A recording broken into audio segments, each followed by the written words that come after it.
In this video, you'll learn how to buy or sell cryptocurrency using Western Union through the P2P platform in Binance. This guide will walk you through the entire process, ensuring you can complete your transactions smoothly.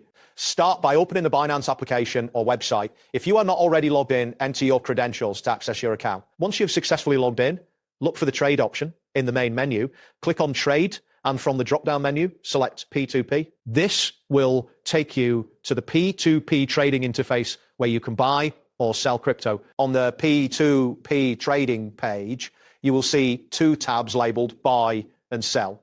Choose the tab that corresponds to your intended action. If you wish to purchase cryptocurrency, select the buy tab. Conversely, if you are looking to sell your cryptocurrency, click on the sell tab. This will display available offers from other users that you can interact with. Next, you will need to filter the payment methods to find Western Union. Look for the filter option, which is usually located at the top of the page. Click on it and select Western Union from the list of available payment methods.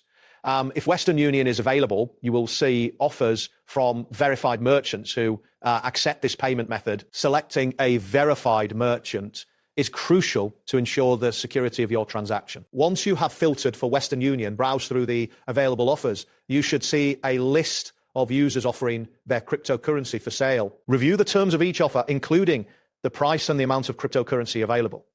When you find a suitable offer, click on it to proceed. You will then need to enter the amount of cryptocurrency you wish to buy or sell.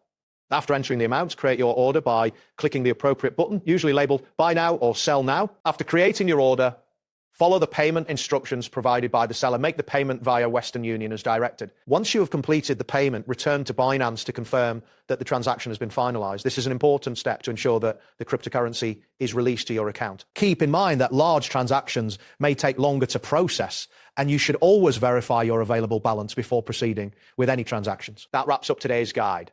Thanks for watching, and catch you in the next tutorial.